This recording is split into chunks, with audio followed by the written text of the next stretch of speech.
নমস্কার। আজকে আমরা আলোচনা করব হিন্দুরা একাদশী কেন করে, একাদশী করলে কি হয়, আর একাদশী না করলেই বা কী হয়, একাদশী করা কি বাধ্যতামূলক নাকি শুধুই কুসংস্কার। তবে তার আগে আপনাদের কাছে আমাদের ছোট্ট একটি অনুরোধ।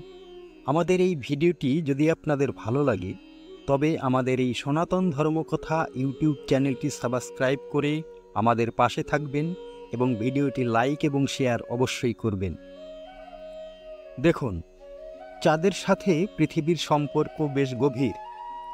চাঁদের সাথে মূলত মাটি এবং জলের সম্পর্ক। তাই পূর্ণিমা, অমাবস্যা ও একাদশীতে চাঁদের আলো এবং আকর্ষণ আমাদের পৃথিবীর জল ও মাটির উপর বিশেষ প্রভাব ফেলে। বিশেষ করে মাটির রস ও প্রাণশক্তিকে উপরের দিকে টেনে তোলে। তাই বিশেষ তিথিতেই আমাদের দেশের কৃষিজীবীরা জমিতে বীজ রোপণ এবং কর্ষণ করে থাকে।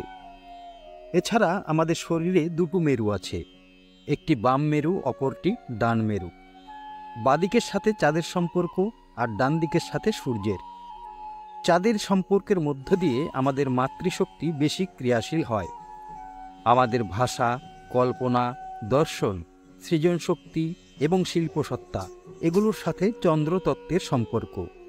বুদ্ধি, শৌর্য, বীর্য, শক্তি এবং সাহস এগুলোর সাথে সূর্যের যোগ।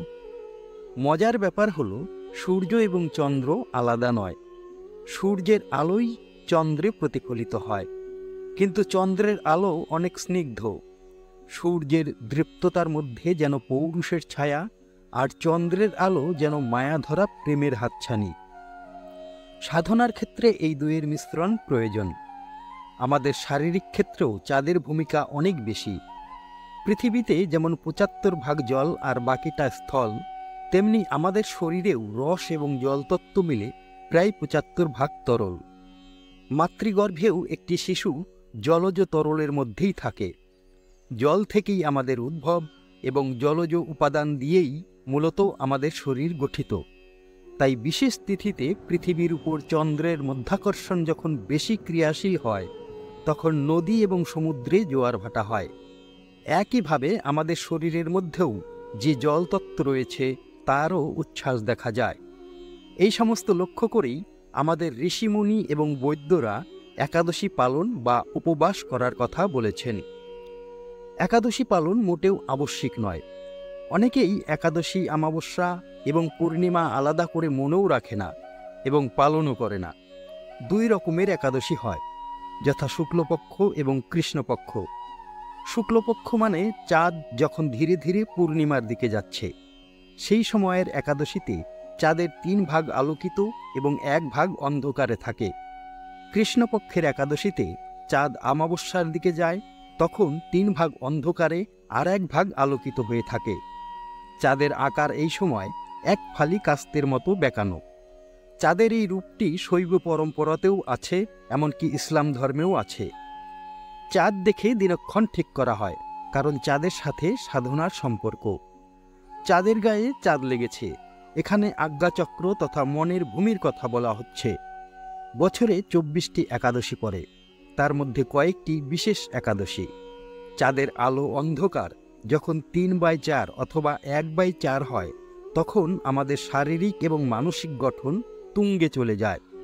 এই সময় শরীরের মধ্যে এমন এক অবস্থা তৈরি হয় যখন শক্তি নানাভাবে পুঞ্জীভূত হতে শুরু করে।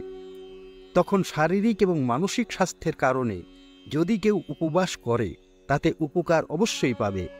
এটা সাধারণ উপবাস অথবা নির্জলা উপবাস যাই হোক না কেন, উপবাস মানেই শরীরকে শুদ্ধ ও মলমুক্ত করার চেষ্টা। শরীর বুঝে যদি কেউ এই শুদ্ধিকরণের পথে হাঁটে, তাহলে উপকার তো অবশ্যই পাবে। শরীরে আবার নতুন করে প্রাণশক্তি ফিরে আসবে। এই সময়ে মনের উপরেও বিশেষ প্রভাব পড়ে। কল্পনাপ্রবণ, ধ্যানপ্রবণ এবং সাধনপ্রবণ মানুষ যদি এই বিশেষ দিনগুলোতে বেশি করে সাধনা করেন, তাহলে অনেক বেশি শক্তি পাবেন। তাদের মধ্যে যে মাতৃশক্তির সম্ভাবনা রয়েছে, সেই শক্তি জেগে উঠতে শুরু করবে। সেই মাতৃশক্তি তাকে অভীষ্ট লক্ষ্যের দিকে, তার ইষ্ট এবং ঈশ্বরের দিকে নিয়ে যাবে। অতএব স্বাস্থ্য এবং সাধনা দুই কারণেই একাদশী পালন করা যায়। অনেকের ক্ষেত্রে একটির সাথে আরেকটি জড়িত। শরীর যত সুস্থ, নীরব ও নির্মল থাকবে, মন তত চনমনে হয়ে উঠবে। শরীর যদি অসুস্থ, দুর্বল এবং বিমর্ষ হয়ে পড়ে, শরীরের মধ্যে যদি হজম না হওয়া খাদ্য বা মল জমে থাকে, শরীর যদি সবসময় ভারে ক্লান্ত হয়ে পড়ে, তাহলে শরীরের চ্যানেলগুলো বন্ধ হয়ে যাবে। এই অবস্থায় মনকে ঊর্ধ্বমুখী করা সহজ হবে না। মনকে তখন কোনো একটি চক্রে স্থির করতেও সমস্যা হবে, কারণ শরীরের বেশিরভাগ এনার্জি তখন শরীরের ভারসাম্য আনতেই ব্যস্ত। তাই শরীর যত হালকা থাকবে, তত যোগ সাধনায় সুবিধা হবে। যারা দীর্ঘদিন ধরে যোগ সাধনা করেন, তাদের কাছে নিজের শরীর যেন হালকা পালকের মতো, চাইলেই যেন উড়ে যেতে পারেন। তার সেন্টার অব গ্র্যাভিটি অর্থাৎ অস্তিত্বের মূল ভর যেহেতু সেভাবে শারীরকেন্দ্রিক নয়, তাই শরীর সহজেই সূক্ষ্মতার দিকে চলে যায়। মন যত বিষয়মুক্ত হবে, তত তুরীয় স্থিতির দিকে চলে যাবে। এভাবে শরীর এবং মনের মল যতটা সম্ভব নির্মল করা যায়, ততই উপকার। মল যত দূর হবে, চেতনা তত ঊর্ধ্বমুখী হবে। তখন সে ভগবৎ সম্ভাবনার দিকে এগিয়ে যেতে শুরু করবে। এটাই একাদশী পালনের মূল মাহাত্ম্য। অনেকেই একাদশীর দিন ভাত না খেয়ে শুকনো খাবার খান। পুরাণে বলা হয়েছে, মহারিষি মেধা অন্ন হয়ে জন্মগ্রহণ করেছিলেন, তাই অন্ন এক ধরনের আমিষ খাদ্য। এই কারণে একাদশীর দিন ভাত খাওয়া হয় না। এর সত্যতার দিকে না গিয়ে বরং জেনে রাখা ভালো যে অন্ন মনের চঞ্চলতা আনতে পারে, কারণ অন্ন প্রায় জলীয় একটি রূপ। তাই অন্ন গ্রহণ করলে শরীরে তরলের পরিমাণ বৃদ্ধি পায়। এমনিতেই চাঁদের আকর্ষণে শরীরে তরলের স্থিতি হয়। এমনকি আমাদের মস্তিষ্কও যেহেতু বেশিরভাগটাই তরল, তাই ব্রেনেও এক ধরনের চাঞ্চল্য সৃষ্টি হয়।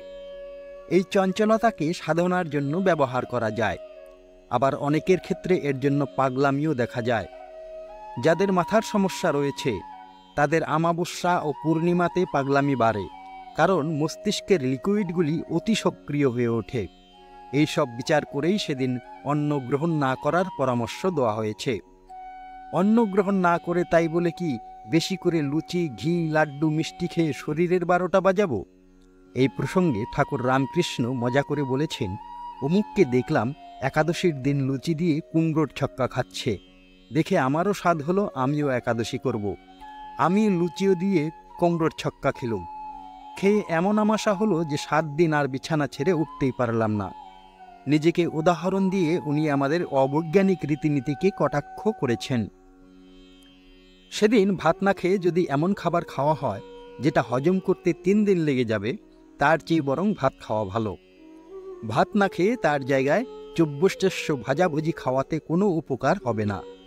সেদিন বরং একটু ফল খাওয়া, অথবা পুরোপুরি উপবাস করা, অথবা শুধু জল বা সামান্য শুকনো বা সেদ্ধ কিছু খাওয়া যেতে পারে। সেদিন শরীরে বেশি কার্বোহাইড্রেট না ঢুকিয়ে শরীরকে বিশ্রাম দেওয়া যেতে পারে। বিশেষ করে যারা বাতের সমস্যায় ভোগেন, তারা যদি সেদিন ভাত খান, তাহলে সমস্যা বাড়ে। এমন আভিজাত্যের বিজ্ঞাপন হচ্ছে মার্বেলের বেঝে। এদিকে ডাক্তাররা বলে থাকেন যে মার্বেল বসালে বাত হবেই। তাই মাঝ বয়স থেকে অনেককেই গোড়ালি, হাঁটু, কোমর, হাত ও পিঠের সর্বাগ্রে বাতের ব্যথায় কাতরাতে দেখা যায়। বাতের ব্যথা মানেই জয়েন্টের জেলিগুলো শুকিয়ে যাচ্ছে। তাই বিশেষ তিথিতে চাঁদের টানে যন্ত্রণা বাড়ছে। সেই সময় বেশি তরল গ্রহণ না করলে বাতের ব্যথা থেকে শরীর কিছুটা রেহাই পাবে। অতএব শরীর, স্বাস্থ্য ও মানসিক নানা কারণে মানুষ একাদশী পালন করে। এটা কোনো কুসংস্কার নয়। এই নিয়ে ঋষিদের দীর্ঘকালের পর্যবেক্ষণ আছে। পূর্ণিমার দিন চাঁদের আলোয় যদি নিজের শরীরকে একটু খেয়াল করে দেখেন, তাহলে বুঝতে পারবেন যে চাঁদের সাথে আমাদের কত নিবিড় সম্পর্ক। মার্শাল আর্টের কুংফু ও তাইচির মতো উন্নত বিদ্যাতে শারীরিক কসরতের চেয়েও মনের কাজ অনেক বেশি। তাই বেশিরভাগ ক্ষেত্রে গুরুরা পূর্ণিমার চাঁদের আলোয় তাইচির প্রশিক্ষণ দেন। সেই সময় আমাদের মনে চাঁদের শক্তির এমনই প্রভাব পড়ে যে তার মধ্যে মনোনিবেশ করার বিশেষ শক্তি কাজ করে। আবার ধরুন, কেউ যখন প্রেমে পড়ে আনমনা ও অন্যমনস্ক হয়ে থাকে, তাকে আমরা বলি চন্দ্রাহত। আমরা কিন্তু সূর্যাহত বলি না। আমাদের মনের নরম ও সুকুমার বৃত্তিগুলোর সাথে চন্দ্রের যোগ। অতএব শরীর এবং মন এই দুইয়ের সাথেই চন্দ্র এবং সূর্যের সম্পর্ক। চন্দ্রের উপরে জোর দেওয়া হয়েছে কারণ চন্দ্র অনুযায়ী আমাদের বর্ষ, মাস এবং পাঁজি তৈরি হয়েছে। আমাদের চাষবাস ও গ্রাম্য জীবন সমস্ত কিছুই যেহেতু চাঁদকে ধরে, তাই এগুলোকে নিরীক্ষণ করেই ঋষিরা কিছু বিধিবিধান দিয়েছেন।